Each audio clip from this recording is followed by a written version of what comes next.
I don't like sports culture at all. I've seen and heard things, sexist and racist comments, behaviours that have really shredded me emotionally, and I'm only a bystander. So I just can't imagine what that means for players. So I guess I wanted to direct this to Joe. For the players, do you think players that are subjected to these traumatic racist slurs from bystanders in the name of a good day out at the game, do you think they're still expected to just shrug off this sort of racism? Are things changing? I get asked this question all the time. Does the NRL have a problem with racism? Does the AFL have a problem with racism? I believe Australia has a problem with racism. Yep. You know, sport is a byproduct of a larger country, right? Let's look at what racism does. Are players expected to just shrug it off? Let's look at the actual the impact and effects of what racism is, and in alerting our stress response in our brain and everything that happens during that process of being targeted, racially vilified, takes us directly back to years and decades of our mothers and fathers and grandparents being flogged and raped and bashed, you know, just for being coloured. You know, so that impact is a direct relationship, or takes us back directly to those times. How do you deal with it, Joe, when it happens on the field to you? I'm lucky that to me and for me is that I've got a.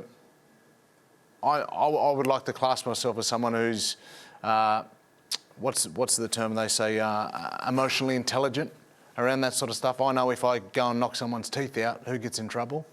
Everything inside me wants to do that, but I'm lucky that I've got a fast process within my mind that I can pull myself away from that. And something that my father once said to me, he said, "You'll never beat racism with your fist, Joe," because of, and this was on the back of, you know, some violent episodes by me as a youngster, being called XYZ. He said, "You'll never ever beat racism with your fist. You'll only ever beat racism with intelligence and the truth." And what I've come to see in my, I don't like to say it on national television, almost 39 years of life, is that racists aren't overly intelligent. So when you start to hit them with the truth and the facts, you actually expose their lack of intelligence, and you actually expose just how insignificant they are. And I have to say, Stan,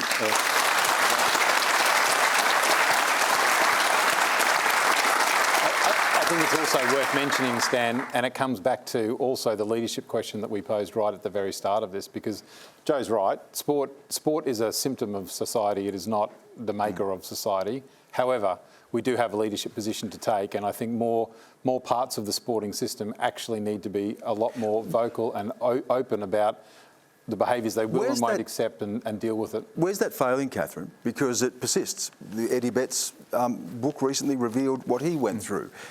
We've seen Collingwood go through this several times. We heard the Adam Goodes affair. You talk a lot, June, about community sport, and understand you've seen it at community sport level. So why? Where is the failure here? Yeah, you're 100% correct. Community sport is rife with both racism directed at players and referees, coaches, everyone. But the intersectionality of that against women is so disproportionate. It's out of control, actually, in community sport, and it's a real concern. I wondered whether you and David and Joe had any idea about, any thoughts about what it is about sport that seems to give people a licence to behave in a way that you won't see them behaving when they're at the supermarket or in the street or whatever. It seems to be something that allows people to do it. We see it every day in the looks that we get, the microaggressions, the looks that we get, the way that we're treated, the person in the car or the person at the counter serving the white person before they serve the coloured person. We see it every day. This isn't a sport issue. This is an Australia issue. The thing is, people don't realise what this country in 1788 was birthed on. It was birthed on racism. And the fact that we live it now in everything that we do and everywhere that we're exposed to is that we are remnants. No, any wonder that we're dying 10 years younger than non-Indigenous Australians is because of the impact of stress that it's having on our people, that it's having on our direct health outcomes. When we're going to talk about closing the gap, we're going to talk about race in closing the gap as well, and the challenges that we have with race in this country. We're talking